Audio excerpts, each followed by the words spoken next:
셋. 예일 바이블 스쿨 시작하도록 하겠습니다. 다 함께 찬송가 309장 함께 찬양하도록 하겠습니다. 목마른 내 영혼 주가 이미 허락한 그 귀한 영생수 주여 갈망합니다.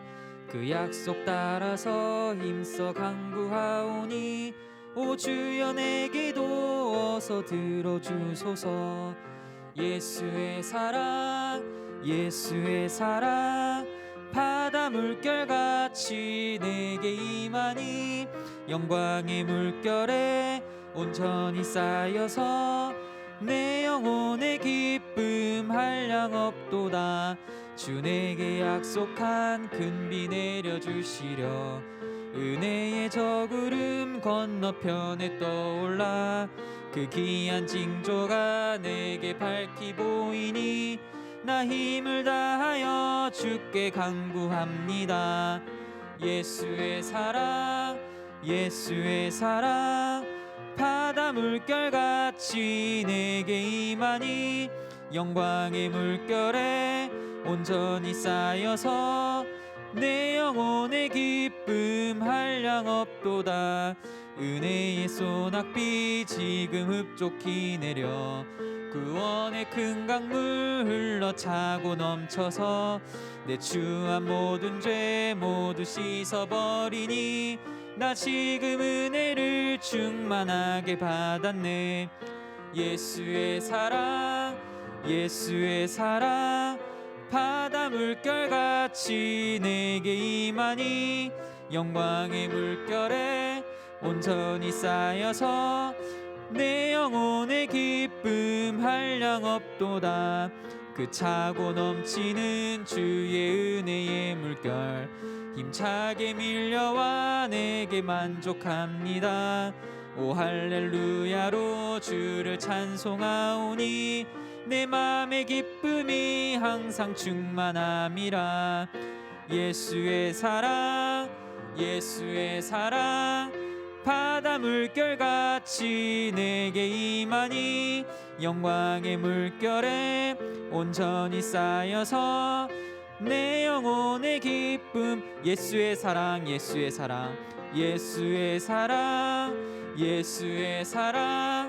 바다 물결같이 내게 임하니 영광의 물결에 온전히 쌓여서 내 영혼의 기쁨 한량 없도다. 강의하기 전에 잠깐 짧게 기도하길 원합니다. 오늘 이 시간 하나님의 성소에서 또 각 가정에서 예배드리고 또 성경을 알아가고자 모였습니다.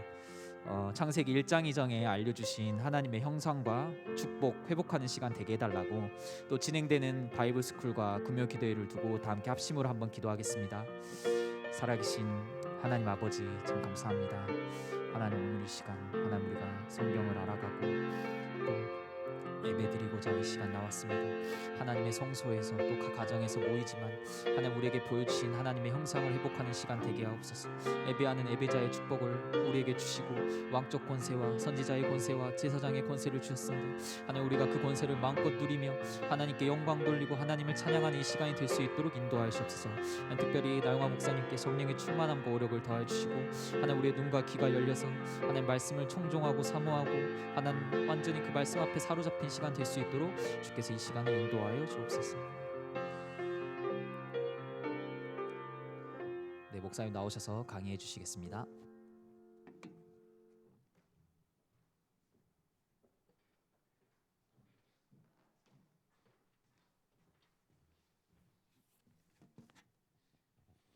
반갑습니다.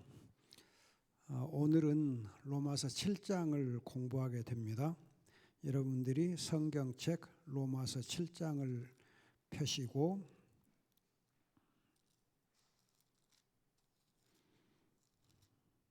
그리고 교재 로마서 제가 쓴 교재 18과 책으로는 119페이지입니다. 18과 성령으로 새롭게 살라라는 제목을 가지고 있는 교재입니다. 지난 주일 예배에서 창세기 1장과 2장을 가지고 하나님께서 우리를 본래 어떻게 만드셨는가, 또 무엇을 위해서 만드셨는가를 말씀을 드린 바 있습니다. 그 창세기 1장에서 말씀드릴 때에 하나님이 시간을 만드시고 공간을 만드시고 그리고 인간을 하나님 형상으로 만드셨다 그랬어요. 여기서 여러분들이 우리 말이 굉장히 의미가 있는 것은 시간, 간, 공간, 간, 그리고 인간, 간. 그래서 다 간자 돌림입니다. 시간과 공간과 인간. 이걸 보면 인간은 시간과 공간과 함께 공간 속에서 하나님께 영광을 돌고 살아가게 되어 있다. 즉 시간과 공간을 잘 선용하면서 하나님께 영광을 돌리게 되어 있는 존재다. 그런데 이 시간과 공간을 사용할 수 있는 권리를 옛날에는 왕에게만 있었습니다. 그런데 하나님이 아담을, 보통 사람 아담에게 이 왕의 그 어마어마한 권세를 주어서 시간과 공간을 사용하고 또 그러면 생물과 함께 사용하면서 하나님께 영광을 돌리며 살게 하셨다 하는 게 창세기 1장이거든요. 그래서 하나님 형상이라고 하는 그 이제 단어가 갖는 의미는 왕의 권세, 왕적 권세를 만드셨다, 왕적 권세를 가지고 있다는 겁니다. 즉 시간과 공간을 사용함으로 해서 하나님이 인간에게 왕적 권세를 누리게 하십니다. 그렇게 해서 하나님 나라를 이루게 하시고 영광을 드러내게 하신 거거든요. 그러나 이제 하나님의 형상 교리에 대해서 시편 8편에 보면 영광과 존귀로 왕관을 씌웠다 그렇기 때문에 영광과 존귀가 있는 그런 존재이고, 그리고 이제 특별히 다스리게 하다, 다스리라 하는 이 단어가 창세기와 시편 이제 8편에서 보면은 왕이 다스린다 하는 그런 의미로 다스리는 겁니다. 권세 있게 다스리는 거예요. 이에 비해서 이제 창세기 2장의 경우는 하나님 창세기 2장 7절에서 사람 만드실 때에 흙으로 만드시고, 물론 여러분 짐승도 또 모든 식물도 다 흙으로 만드십니다. 흙으로 만드시고, 그리고 하나님께서 생명의 호흡, 즉 호흡은 영으로도 같이 대치되는 말입니다. 영으로, 하나님의 영으로, 하나님의 호흡으로 우리 인간을 만드셨기 때문에 여러분들이 요셉의 경우에서 볼 수 있는 대로 하나님의 영이 있는 자, 우리 인간은 이제 하나님께서 만드실 때 생명의 호흡을 불어 넣으시고 영을 불어 넣으시기 때문에 하나님의 영이 있는 자입니다.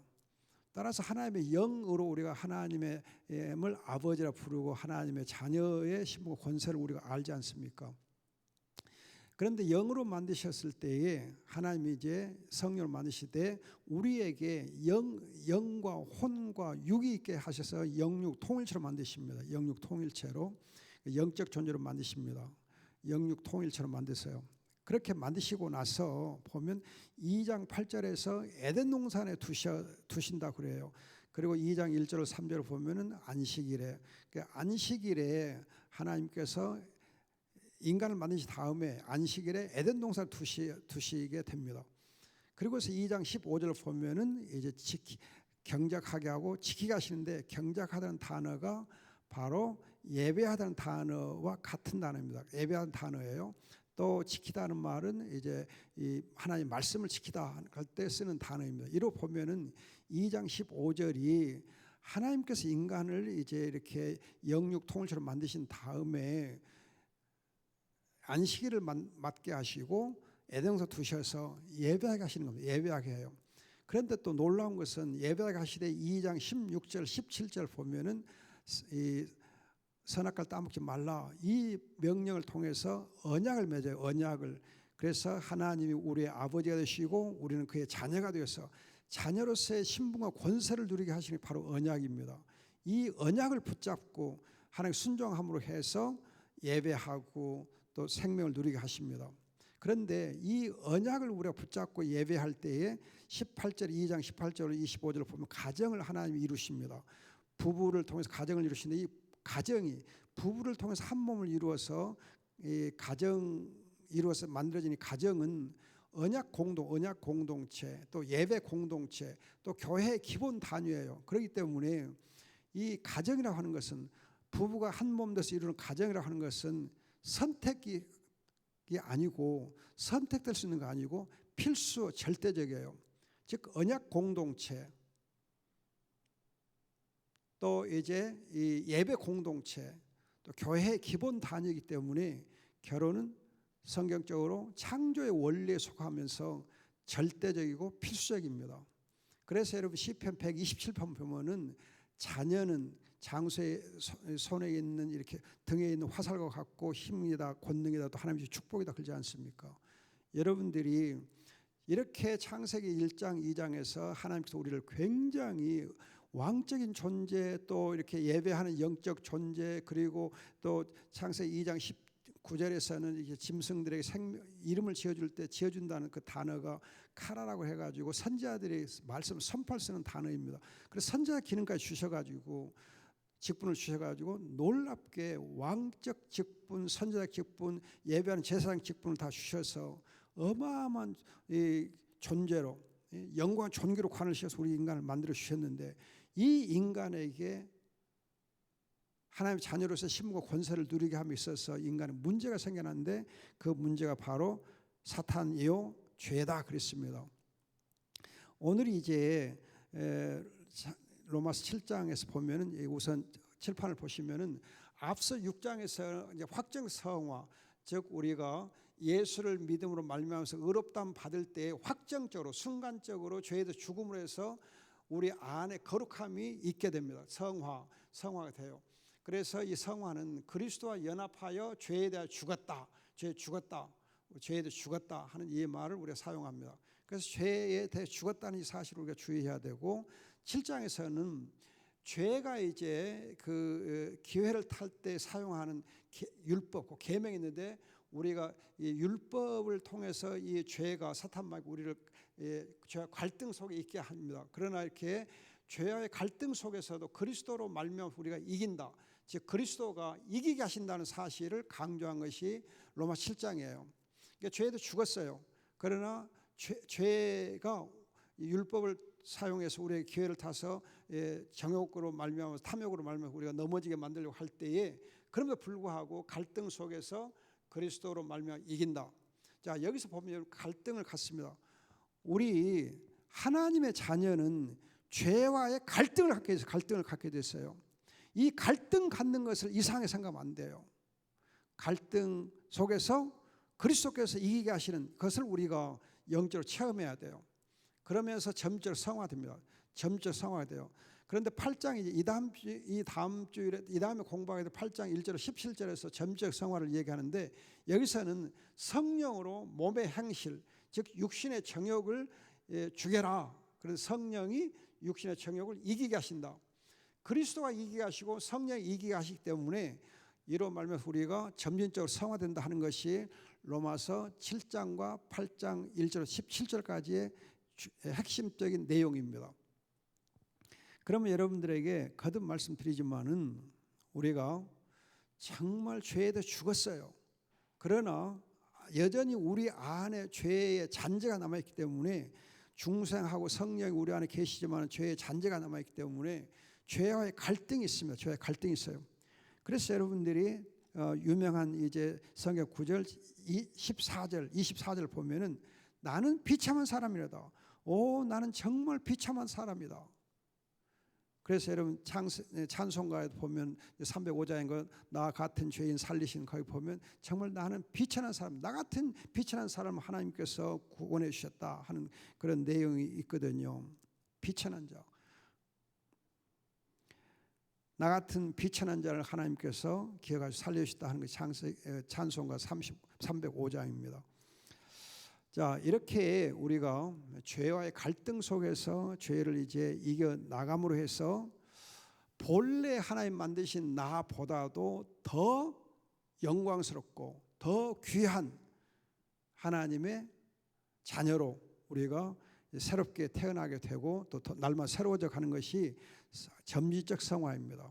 여기서 여러분들 거듭 말씀드리지만 점적 성화의 경우는 그 목표가 그리스도, 참 하나님의 형상인 그리스도로 닮아가는 거거든요. 그리스도를 닮아가고 내가 그리스도 작은 예수 그리스도가 되어가는 것인데, 이걸 보면 여러분 첫째 아담하고 둘째 아담을 비교해 보면은 첫째 아담은 여러분 고린도서 15장 45절을 보면은 첫째 아담은 단순히 생물에 불과해요. 생물에 지나지 않습니다. 그러나 예수 그리스도는 둘째 아담 예수 그리스도는 생명을 주시는 분, 생명을 주시는 분이라고 되어 있어요. 생명을 주시는 분이 바로 둘째 아담 예수 그리스도입니다. 그러면 여러분 첫째 아담하고 둘째 아담을 비교해 보면은 누가 더 이렇게 비교하면 좀 그러지만 대단한가? 누가 더 대단하신 분인가? 누가 더 위대하신 분인가? 누가 더 하나님 보시기에 훨씬 더 존귀한 분인가? 첫째 아담하고 둘째 아담 비교가 안 됩니다.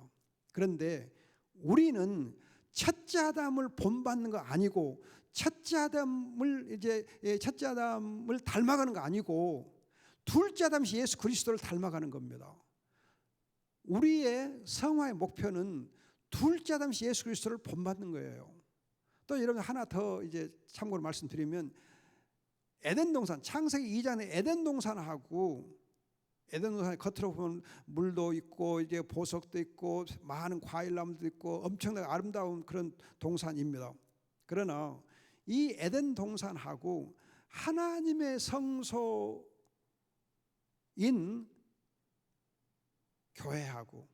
교회 에덴 동산하고 하나님의 성소였던 그 에덴 동산 첫 번째 성소였던 에덴 동산하고 이제 예루살렘 성전이 무너진 다음에 예수 그리스도를 통해서 그의 죽으심과 부활을 통해서 성령으로 이루신 이 교회 하나님 성소인 교회 하나님 성전인 교회하고 비교해 보면 어느 것이 더 하나님 보시기에 대단한 것인가 더 존귀한가? 에덴 동산이에요? 우리 에덴으로 돌아가야 됩니까? 아니면 하나님의 성전 성령이 거하고 계시는 성전 하나님의 성전 이 교회 성소가 더 존귀한가? 여러분 겉으로 보면 에덴 동산이 훨씬 더 화려하고 아름다워요. 그러나 교회가 외형상으로는 흠도 있고 연약함도 있고 많이 부족함도 있지만은 교회가 하나님의 성전에서 훨씬 더 하나님을 존귀한 겁니다. 왜? 예수 그리스도의 피로 값주고 사셨기 때문에 그리스도가 교회의 머리시기 때문에 성령께서 교회 안에 계시기 때문에 성령께서 계시고 그리스도께서 그의 피로 값주고 사시고 그리고 이제 그리스도가 주인이 되시고 머리가 되셔서 거하시는 곳이 바로 하나님의 성전 교회이기 때문에 이 교회가 더 존귀한 것입니다. 따라서 여러분들이 비록 우리가 죄와의 갈등 속에 있고 사탄의 미혹을 많이 받고 있지만 하나님이 우리에게 두신 놀라운 목적은 하나님의 아들 예수 그리스도를 닮아서 성화되어 가는 것이요. 또 이제 에덴 동산보다 더 존귀한 하나님의 교회의 지체가 되어서 그 하나님의 성전을 이루게 하시는 것이 하나님의 목적이에요.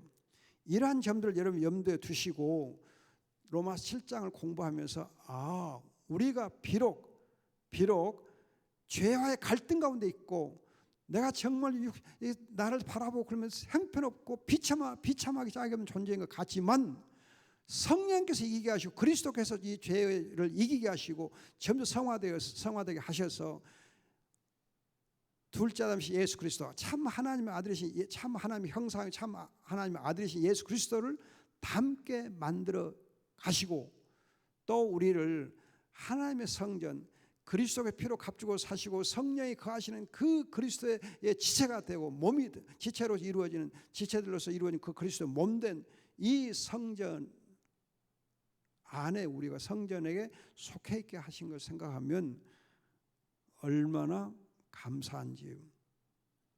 죄의 문제가 되지 않습니다.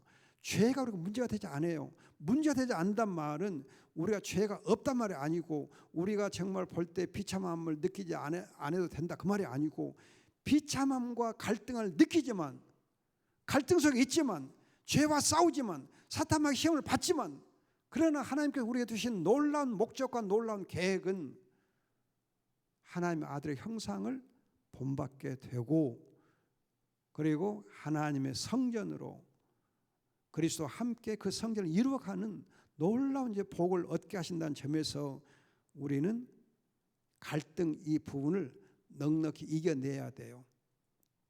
넉넉히 이겨내야 되고 이겨낼 수 있어야 돼요. 그래야 우리가 하나님의 자녀요 믿음 있는 그리스도의 사람이 될 수 있는 겁니다. 이러한 사실을 여러분 염두에 두고 이제 로마 7장을 보십시다. 7장 보시면은 우선 성경책을 보세요. 형제들아, 율법을 아는 자들에게 말한다. 율법이 사람이 살아있는 동안에만 그를 지배한 줄 알지 못하느냐. 여기서 보세요. 율법과 우리와의 관계를 보면은 죄인된 우리와 관계를 보면은 죄인된 우리가 살아있는 동안에 죄인의 신분과 신분을 가지고 있는 동안에 그 율법이 우리를 주관해요. 그러나 우리가 죄에 대해 죽지 않아요. 죄에 대해 죽어. 그 죄와 관계가 끊어고 죄에 대해 죽었어요. 확정적으로 죄에 대해 죽었어요. 그리스도와 함께 연합해서 죄에 대해 죽었어요. 그러면 2절 보면 우리가 자유롭게 된다. 그 율법에서 자유롭게 된다. 율법에 대해서 우리가 죽었기 때문에 예전에 우리가 자유롭게 된다. 또 그 죄가 기회를 타서 율법을 이용하는데 그 죄에 대해서 죽고 율법에 죽었기 때문에 우리가 율법이 자유롭다는 겁니다. 그러면서 이제 남편과 아내의 관계를 얘기하면 남편 생전에 다른 남자에게 가면은 가늠한 것도 있지만 남편이 죽으면 이제 괜찮다.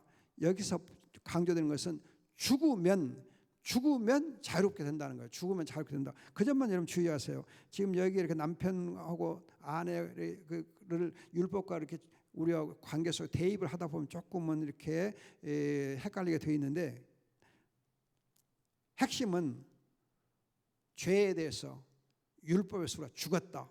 그랬을 때 우리 이제는 죄 아래 있지 않다. 율법 아래 있지 않다 하는 점이 강조됩니다. 자, 우리가 그리스도 안에 있으면 그리스도와 연합이 되면 죄에서 죽으면 율법에서 죽고 그래서 죄와 율법이 자유롭게 된다는 거예요. 자유하다. 자유롭게 됐다. 4절도 보면 나의 형제들아 이처럼 너희도 그리스도의 몸으로 말미암아 이제 율법에 대하여 죽임을 당했으니 율법에 죽임을 당했다. 여러분 6장에서 죄에 대해 죽었다 그랬잖아요. 근데 죄가 도구로 사용하는 그 율법에 대해서 우리가 죽었다 그렇게 말합니다. 자, 그리고 5절에 보면은 우리가 육신에 있을 때에는 율법으로 말미암아 죄의 정욕이 우리의 지체 속에서 작용하고 또 이제 7절 8절에도 보면은 탐심이라는 말이 2번 나옵니다. 탐심을 이용해서 탐심을 일으켜가지고 우리를 죄를 짓게 한다 그래요. 자, 여기 보면은 6절에서 율법에서 우리가 율법에서 죽었기 때문에 율법을 벗어났다.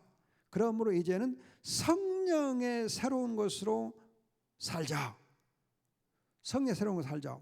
그런데 성령의 새로운 것을 살 때 주의할 건 7절에 보면 율법이 죄냐? 율법이 악하냐? 결코 그럴 수 없다. 율법이 죽었냐? 율법이 폐지됐냐? 아니다. 율법은 지금도 유효하다. 율법은 지금도 있다. 그래서 여러분들이 12절 보면은 율법도 거룩하고 계명도 거룩하고 의로움에 선하다. 율법이 거룩하고 계명도 거룩하고 의로움에 선하다. 율법 중에 핵심되는 이제 십계명 보면 십계명이 지금도 유효해요. 십계명은 거룩하고 의로워요.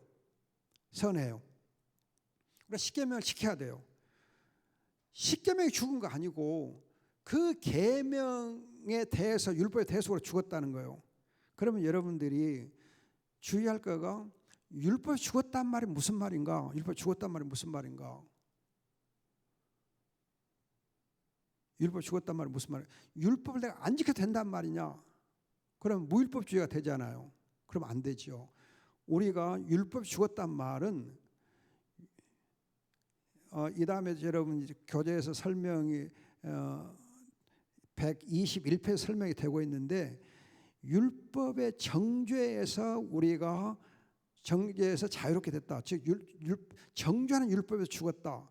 율법의 정죄가 우리가 없다. 그래서 로마서 8장 1절에 예수 안에 있는 자에게는 결코 정죄함이 없다. 그랬고 갈라디아 3장 13절에 보면 그리스도께서 우리를 위하여 저주를 받은 바 되사 율법의 저주소리를 속량했다. 율법의 저주소리를 속량했다. 즉 율법의 저주소리를 자유케 하셨다. 이 말씀을 보면은 율법에 대해 죽었단 말은, 또 율법이 자유롭단 말은 정죄하는 율법, 즉 율법의 정죄 소리가 자유롭게 됐다 하는 말입니다.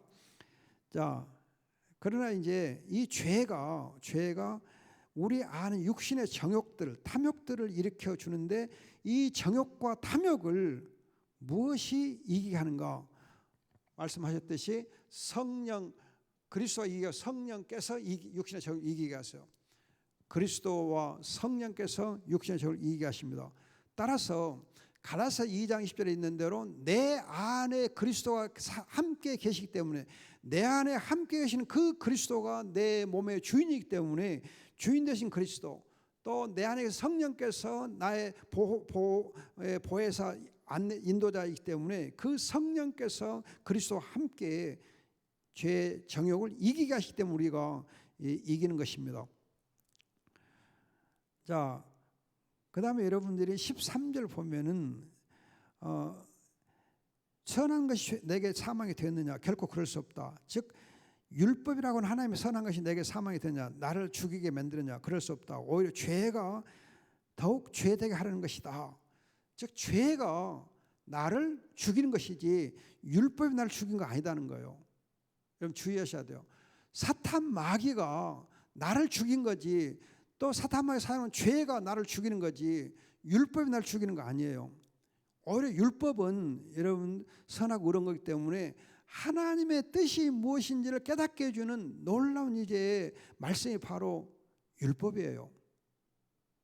여러분 시편 119편 보세요. 시편 119편 보면은 하나님의 말씀 곧 율법은 내 발의 등이요 내 길에 빛이다 그러잖아요. 내 인생길을 환하게 인도해주는 등불 같고 빛과 같은 것이 바로 하나님의 율법의 말씀이에요. 그 말씀으로 우리가 악을 향하는 걸 삼가하게 되고, 그 말씀을 주야로 묵상하는 것이 바로 시편 1편에 보면은 복 있다 그러잖아요. 복 있는 자는 하나님의 말씀을, 율법을, 계명의 말씀을 날마다 묵상한다 그래요. 그 말씀 묵상하고 그 말씀을 따라 살게 되어 있습니다. 따라서 여러분들이 정말 주의해야 됩니다. 율법이 죽은 것 아니고 내가 죄에 대해서, 율법에 대해서 죽었다. 즉 율법의 저주를 내가 받지 않게 되어 있다. 그렇게 해서 죄를 우리가 이겨나가는 거예요. 정말 주의하셔야 돼요. 정말 주의해야 돼요. 율법에 죽었다는 말을 여러분들이 율법과 나가 상관없다, 이제는 율법을 지키지 않아도 된다, 그게 아니에요. 율법은 어제나 오늘 항상 있어요. 여러분 율법은 변하지 않아요. 하나님의 말씀은 땅에 떨어지지 않아요. 하나님의 말씀은 천지는 변해도 하나님의 말씀은 항상 있다 그러잖아요. 그 말씀의 핵심이 율법인데, 율법 속에서 또 복음이 있거든요. 여러분 율법과 복음은 서로 같이 가요. 율법으로 구원을 받지 못한다는 말을 오해해서 이제 율법의 행위를 지킴으로 구원을 받지 못하지만, 그러나 구원받은 자는 율법을 행하며 살게 돼 있어요. 그래서 칼빈이 한 유명한 말이 있습니다. 우리가 율법에 대해서 죽은 것은 율법으로 살기 위해서다. 내가 율법에 죽은 것은 율법으로 살기 위해서다. 율법의 저주와 정죄 소리가 해방된 것은 율법으로 온전하게 성령을 따라 살도록 하기 위해서다. 그래요. 여러분 제가 가끔 언급했듯이 갈라디아서 여러분들 5장 보면, 갈라디아서 5장 보면은 성령의 열매를 하고 있잖아요. 갈라디아서 5장 보면 성령의 열매를 소개합니다. 5장에서 성령의 열매, 5장 22절에 성령의 열매를 소개하고 나서 22절 3절 하반절에 보면은 이러한 것들을 반대할 법이 없다. 이러한 반대할 법이 없다. 그리고 나서 이제 25절 성령으로 말씀해. 성령으로 산다면 성령으로 따라 행하라. 무슨 말이냐? 성령의 열매는 율법과 상충하지 않다는 거예요. 율법을 우리가 순종해 살면은 성령의 열매를 맺게 돼 있고, 성령으로 사는 자는 율법을 따라 살게 돼 있다는 거예요. 이거가 갈라져서 이제 이 5장 23절 하반절과 24, 25절이에요. 우리가 지금 굉장히 많이 오해하고 있어요. 율법에서 굉장히 오해하고 있어요. 율법주의를 여러분 주의해야지 율법 자체를 오해하면 안 돼요. 율법주의라고 하는 것은 율법을 내가 내 유익을 위해서 율법 활용하고 내 공로를 내세우기 위해서 율법을 활용하는 건 율법주의예요. 율법을 사용해서 내 공로를 세우려고 하는 것, 그건 율법주의예요. 그러나 정말 우리가 자기를 부인하고 십자가를 지는 가운데서 율법을 행하면 그 율법은 우리 복이 되고 성령을 따라 사는 길이 되는 거예요. 길잡이가 되는 거예요. 우리가 믿음으로 구원받습니다. 믿음으로 우리가 그리스도와 연합될 때 죄에 죽어요. 또 율법에 죽어요. 그러나 율법 죽는다 하는 것은 율법으로 살기 위해서 죽는 거예요. 성령으로 행하기 위해서, 율법과 함께 성령으로 행하기 위해서 우리가 율법에 죽는 겁니다. 조금 여러분들 말이 좀 이렇게 앞뒤가 안 맞는 것처럼 보이지만은 사실이에요. 정말 주의하셔야, 정말 주의해야 돼요. 우리가 이 부분에서 너무 많이 넘어져요. 그래야 자기도 모르게 무율법주의에 빠져요. 복음과 율법이 상충돼서 생각해요. 여러분, 루터의 신학 사상에 의하면 율법과 복음이 상충되는 것처럼 가르쳐요. 그러나 칼빈의 경우는 율법과 복음이 상충되지 않냐고, 율법 속에 복음이 계시되어 있다 그렇게 가르쳐요. 율법 속에 복음이 계시되어 있다. 예를 들면 창세 3장 15절, 창세기는 모세 율법 중에 첫째 책이에요. 그럼 창세 3장 15절에 복음 있어요, 없어요? 복음 있어요, 없어요? 여러분 출애굽기에 복음 있어요, 없어요? 6월절 어린 양 복음 있어요, 없어요? 여러분 출애굽기에 보면 구리뱀, 6월절에 만나, 또 신명기에 있는 구리뱀, 이런 것들을 민수기에 있는 구리뱀 보면 그 율법 속에 복음 있어요, 없어요? 복음 있어요. 시편 119편 율법 속에 복음이 있어요. 그래서 칼빈은 율법 속에 복음이 계시다 그렇게 하면서 율법과 복음을 상충시키지 않아요. 서로 충돌되게 하지 않아요. 그러면서 율법이 바로 신앙과 생활의 절대 규범이다 그래요. 율법은 신앙과 생활의 절대 규범이다 그래요. 우리가 믿음의 생활을 할 때 가장 절대적인 규범이 뭐냐? 잣대가 뭐냐? 율법이에요. 하나님의 말씀이에요. 우리가 율법을 행함으로, 즉 내 공로로 구원 못 받아요. 오직 율법을 다 이루신 예수 그리스도의 공로로, 그의 이름으로 구원을 받아요. 그 점에서 우리가 율법으로 구원받지 않는다 그러는 거예요. 정말 여러분들이 무율법주의에 빠지는 그런 어리석은 범하면 안 돼요. 자, 그 다음에 여러분들이 보면은 16절에 만일 내가 원하지 않는 것을 행하면 율법이 선하다는 것을 시인하는 것이다. 그러나 지금 그것을 행하는 자는 내가 아니라 내 속에는 죄다. 내 속에는 죄가 역사에서 탐욕을 따라 정욕을 따라 죄를 범하게 하는 것이지, 악을 행하게 하는 것이지, 율법 자체가 나를 죄를 범하게 하는 거 아니다는 거예요. 여러분들이 이제 20절을 보면은 내 속에는 죄다 그랬고, 21절을 보면은 내가 한 법을 깨달았으니 곧 선을 행하기 원하는 나에게 악이 함께 있다는 것이다. 내 안에 악이 있어요. 내 속사람 하나의 법을 즐거워하나 다른 또 법이 있어가지고 내 마음의 법과 싸우면서 죄의 법을 포로로 삼아가는 걸 본다. 그래서 나는 비참한 사람이다. 나는 비참한 사람이다. 사망의 몸에서 누가 나를 건져 주겠느냐? 주 우리 주 예수 그리스도로 말미암아 하나님께 감사드린다. 예수 그리스도께서 죄를 이기게 하시기 때문에 하나님께 감사드린다 그래요. 그래서 마음으로는 하나님의 법을, 육신으로는 죄의 법을 섬긴다. 이것이 이 로마서 7장의 내용입니다. 그럼 지금 설명을 대체적으로 드렸지만은 다시 교재를 여러분 보시면은 교재 119페이지 교재를 보시면은 생각하기, 율법과 관련해서 바울이 제시한 재혼의 예정의 의도가 무엇인가 할 때 남편이 죽었다. 그럼 아내는 남편에게서 자유하다. 그런 것처럼 우리가 율법에 죽었다. 그러면 율법에 자유하다. 죄에 죽었다. 그러면 우리가 자유하다. 그것을 가르치려고 한 것입니다. 또 그리스도인이 율법에 벗어날 수 있게 된 까닭은 무엇인가? 우리가 율법에서 벗어날 수 있게 된 까닭은 율법에 대해 죽었기 때문이다. 죄에 죽었기 때문이다. 또 그리스도인은 거룩한 새 삶을 누구의 힘으로 사는가? 성령의 새로운 것으로, 또 예수 그리스도의 이름으로 우리가 새 삶을 살게 되어 있습니다. 자, 교재를 좀 잠깐 읽어갑니다. 첫째 줄에 보시면 바울은 죄 문제를 다루면서 우리는 더 나으뇨라고 반문하면서 바울 자신이 죄임을 선언한 바 있습니다. 로마서 3장 9절에 우리가 더 나으뇨. 우리, 즉 바울 자신도 포함시켜서 나은 게 없다. 결코 없다. 나도 죄인이다. 그러나 이제는 하나님의 은혜 아래 있고 죄에 대하여 죽고 하나님께 대하여 살아났다. 여기서 주의할 것은 죄 아래 있지 않는 대신에 이제는 우리가 무엇 아래 있느냐? 은혜 아래 있어요. 은혜 아래 있어요. 따라서 여러분들이 죄를 이길 수 있게 하는 게 뭐냐? 하나님의 은혜예요. 은혜가 죄를 이기게 해요. 그래서 우리는 항상 은혜로 우리가 살아야 돼요. 은혜로. 하나님의 은혜와 하나님의 긍휼과 하나님의 인애로 우리가 살아야 돼요. 그래서 이제 여러분 사도 바울의 고린도서 15장에서 그러잖아요. 나의 나댕은 하나님의 은혜다. 나의 나댕은 하나님의 은혜다. 오직 하나님의 은혜로 우리가 하나님의 자녀의 신분과 권세를 누리게 되어 있습니다.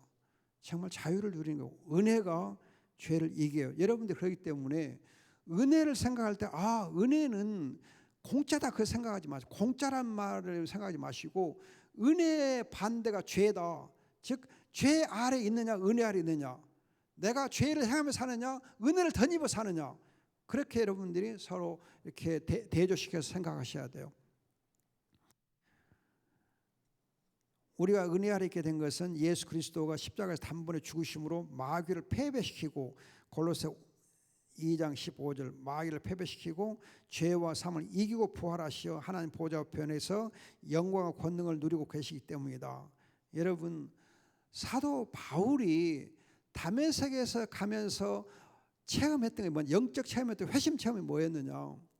그는 본래 십자가에 달려 죽은 자는 저주받은 자다 그렇게 생각했는데 그게 아니고 십자가에 못 박혀서 피 흘려 죽으신 그 분이 유월절 어린 양으로 마지막 날에 모든 죄를 멸하기 위해서 나타나신 바로 희생제물, 영원한 희생제물로 그가 십자가에 죽으셨다는 거예요. 그렇게 해서 마귀를 패배시켰어요. 십자가로 마귀를 이겼어요. 그리고 부활하셔서 이제는 하나님 보좌 편에 영광 권능을 입으시고 영광 권능으로 충만하신 가운데 우리의 영원한 대제사장 중보자로 계시기 때문에 우리가 은혜로 이기는 거예요. 그래서 로마서 1장 2절로 4절 설명드릴 때에 다윗의 자손 즉 여자의 후손으로서 희생제물 십자가에서 희생제물 되신 그 예수님 구속을 이루신 예수님 그가 성결의 영으로 자신을 거룩하시면서 영원한 대제사장 즉 영광과 권능이 충만하신 그런 대제사장으로 하나님 보좌편에 계셔서 우리의 중보자가 되어 주셨기 때문에 그 예수 그리스도 바로 하나님의 복음이다 그랬잖아요. 그 복음을 인해서 우리가 하나님의 은혜 아래 있게 되는 거예요. 이 점을 여러분 주의하셔야 돼요. 자, 이 예수 그리스도와 함께 우리도 죄에 대하여 우리의 몸을 십자가에 단번에 못 박았다. 갈라디아서 5장 24절. 우리도 그리스도와 함께 십자가에 못 박았어요. 이제는 우리가 내 몸이 십자가에 못 박힌 것을 사실을 항상 기억해야 돼요. 그리스도 예수와 함께 살아났습니다. 이로써 하나님께 우리의 몸을 의의 병이 곧 거룩한 산 제물로 드릴 수 있게 되었다. 하나님의 은혜 아래 있게 되면 죄에서 자유하고 의에게 종이 됩니다. 순간적 확정적으로 거룩하여 점점 더 거룩한 삶을 살게 됩니다. 은혜 아래 있으면 죄 아래 더 이상 있지 않게 되므로 죄에게 종로로 하지 않으며 율법에 주관하지 못합니다. 다시 말해서 죄 아래 있을 때에는 전적으로 부패하고 영적으로 무능하였습니다. 우리의 의지가 자유를 상실하여 불법을 행함으로 율법의 저주 아래 있었으나 이제는 은혜 아래 있게 되므로 은혜를 입게 되므로 의지의 자유가 회복되어서 의의 종으로서 거룩한 삶을 삽니다. 바울은 우리가 율법 곧 죄 아래 있지 않고 은혜 아래 있으므로 우리가 이렇게 어떻게 자유하게 되고 거룩한 삶을 살게 되는가를 이 7장에서 밝혀주신 것입니다. 자, 그래서 아까도 설명드렸지만은 이제 율법이 죽었다. 7장 1절 3절에서 결혼의 비유를 통해서 말씀합니다. 율법으로 죽었다. 그러므로 우리가 율법에 자유하게 됐다. 율법의 정죄를 받지 않는다. 그 설명이 121페이지에서 쭉 설명되어 있습니다. 자, 그 다음에 여러분들이 다음 페이지 122페이지 보시면 율법에서 벗어났다. 율법 죽었으면 율법 벗어났다. 이것은 이제는 이제 우리가 율법 정죄에 사유롭게 된 것이다. 율법 정죄에 사유롭게 된 것이다. 넷째 줄에 율법의 정죄, 율법의 진노 소리가 자유케 된 것이다. 그래서 거듭 말씀드리지만 로마서 8장 1절에서 예수 그리스도 안에 있는 자에게는 정죄가 없다. 심판이 없다. 저주가 없다. 그런 거예요. 얘는 속량됐다. 자유롭게 됐다.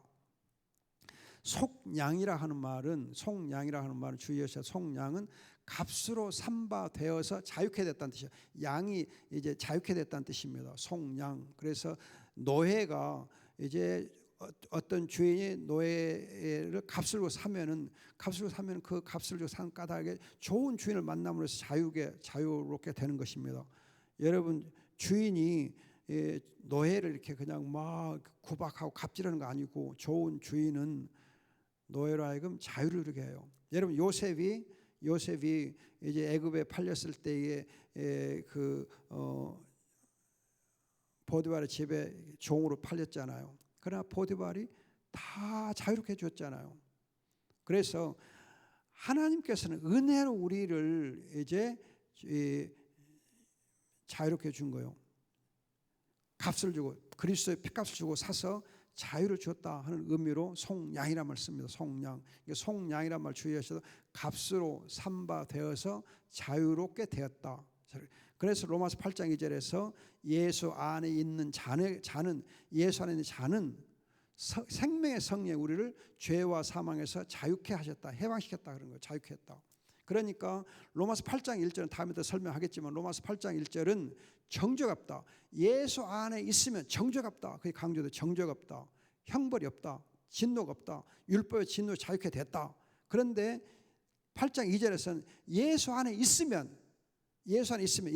자에게는 생명의 성령이 우리를 죄와 사망에서 해방시켰다. 예수 안에 있으면 예수님께서 피로를 값주고 사시고 성령으로 보내주셨기 때문에 그 생명의 성령이 우리를 죄와 사망에 자유케 하셨다. 그거가 이제 로마서 8장 2절이에요. 자, 그렇게 보면 여러분들이 율법 벗어났다. 그 말은 율법의 정죄, 저주에서 벗어났고 성령으로 우리가 죄와 사망에서 벗어났다. 그런 말씀이 됩니다. 자, 그래서 이제 3번 보면 성령으로 새롭게 살아라. 우리가 이제 은혜 아래 있기 때문에 의지의 자유가 회복되어서 점주로 거룩한 삶을 살아라. 성령으로 그리스도와 연합될 뿐만 아니라 그리스도의 영, 곧 성령의 은혜로 우리를 자유케 하는 까닭에 성령이 우리의 의지의 자유를 회복시켜서 우리의 몸의 지체를 하나님께 의의 병기로 드릴 수 있어 거룩한 삶을 산다는 거예요. 성령의 새롭게 하시는 능력으로 우리가 산다. 여러분 성령의 권능으로 사도행 1장 8절을 보면 우리가 복음의 증인이 됩니다. 복음의 증인이 되려면 성령의 충만과 성령의 능력을 가져야 돼요. 그런데 복음의 증인되는 것뿐만 아니라 복음으로 살려면 즉 복음에 합당한 삶을 살려면 거기에도 성령의 권능이 필요해요. 성령의 권능으로 우리가 거룩하고 의로운 삶을 살아요. 복음에 합당한 삶을 살아야 돼요. 그래서 갈라디아서 5장 20절 이하의 성령의 열매를 맺어서 성령으로 사는 게 되는 거예요. 성령의 권능이 아니면 우리가 일상생활 속에서 거룩한 삶을 살 수 없어요. 성령의 권능이 아니면 복음의 증인이 될 수 없는 것처럼 성령의 권능이 아니면 거룩한 삶을 살 수 없어요. 성령의 열매를 맺는 삶을 살 수가 없어요. 일상생활 속에서 우리가 기도하고 말씀으로 성령의 권능을 덧입어서 행해야 된다 하는 거예요. 여러분들이 요한복음 13장 보면 예수님께서 제자들에게 발을 씻어주는 거 있어요. 여러분, 발을 씻어주는 것은 굉장히 어떻게 보면은 일상적인 일이에요. 일상적인 일이에요. 여러분들 엄마들의 애들 발 씻어주는 거 있잖아요. 발 이렇게 씻어줘요. 발 씻어주는 거 특별한 거 아니에요. 대단한 거 아니에요. 가장 일상적인 거예요. 그런데 그 발 씻어주는 것조차도 성령의 능력으로 해야 되는 거예요. 먹고 마시는 모든 것 성령의 능력으로 행해야 돼요. 우리가 이웃을 사랑하는 것, 이웃과 행하는 모든 것을 성령의 능력으로 행해야 돼요. 그럴 때에 우리의 삶이 하나님께 영광에 돌려지고 우리의 삶이 거룩해지는 거예요. 여러분들이 특별한 어떤 우리의 어떤 삶의 경우에만 내가 행하는 어떤 특별한 경우에 성령의 권능이 필요하다 그렇게 생각하면 안 돼요. 내가 복음을 증거할 때면 성령의 능력이 필요하다 그렇게 생각하면 안 돼요. 우리의 모든 삶, 생활 전체 먹고 입고 자고 잠자고 마시고 하는 모든 일에서 성령으로 행해야 돼요. 성령 없이 행하면 안 돼요. 내 마음대로 행하면 안 돼요. 내 힘으로 하는 거 아니고 성령으로 합니다. 그래서 여러분들이 지금 124페이지 제일 위에 보시면은 그 웨스민스터 고백서 지금 사항을 소개하고 있는데 거기 한 줄이 누락되어 있습니다. 빠져 있어요. 그래서 여러분 받아 적어 넣어 주셔야 됩니다. 자, 거기 보면 하나님께서 죄인을 회개시켜 은혜의 상태로 옮기실 때 하나님은 죄의 속박을 자유케 하신다. 죄의 속박을 자유케 하신다. 그 다음에 그 여러분 영어가 있는데 그 영어 부분이 지금 영어 부분에 번역이 빠져 있어요. 그래서 거기를 영어와 관련해서 집어 넣으면은요. 그리고 받아 쓰세요. 그리고 오직 하나님의 은혜로만 영적으로 선한 것을 그가 자유롭게 결심하며 행할 수 있게 하신다. 그래요. 제가 적어드린 게 더 낫겠네요. 그리고 오직 하나님의 은혜로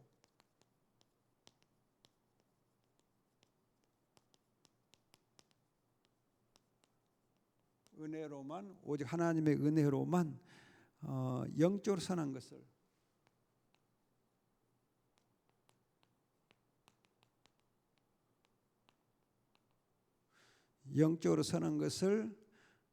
그가 자유롭게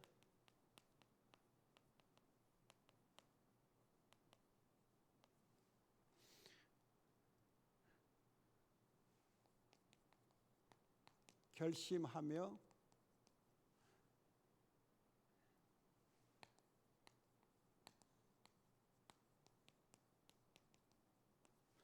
행할 수 있게 하신다.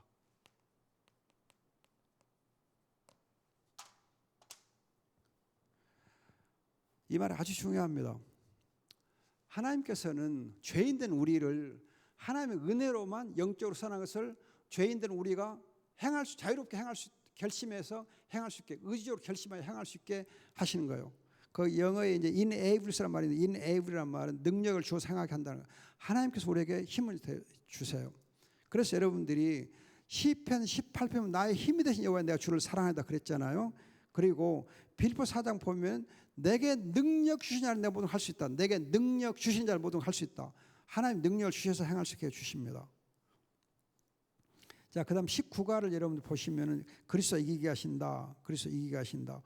여러분들이 이제 125페이지 아래에서 세 줄 보면은 성도의 몸 안에 아직도 여전히 죄의 부패한 요소 곧 육체의 정욕이 남아 있다. 7장 17절 20절. 그래서 내적 갈등을 갖게 되고 이 내적 갈등을 죄와의 내적 갈등을 이겨내므로 점적으로 우리가 더욱 거룩해진다. 그랬어요. 자, 거기 웨스민스터 고백서 이제 13장 1, 2항을 소개해 놓았는데 거기 보면 이렇게 되어 있습니다. 우리의 몸 안에 남아있는 부패로 인하여 선한 것만을 전적으로 결심하지 못하고 악한 것 또한 결심한다. 그래서 그 같은 부패의 잔재들로 인하여 계속적이고 화해될 수 없는 갈등이 일어나지만 우리 안에 내주하시는 성령으로 말미암아 실제적으로 그리고 직접 성화된다. 그리고 그 죄의 몸에서 나오는 몇 가지 정욕들이 점차 약해져 줄어든다. 우리를 거룩하게 하시는 성령은 그리스도가 보내시어 우리 안에 거하게 하신 그리스도의 영이시기 때문에 그 영이 내적 갈등을 이기게 하신다. 또 그 영을 보내신 예수 그리스도께서 이기게 하신다. 자, 1. 죄로 인해서 여러 가지 탐심이 생겨납니다. 우리 안에 탐심이 생겨나요.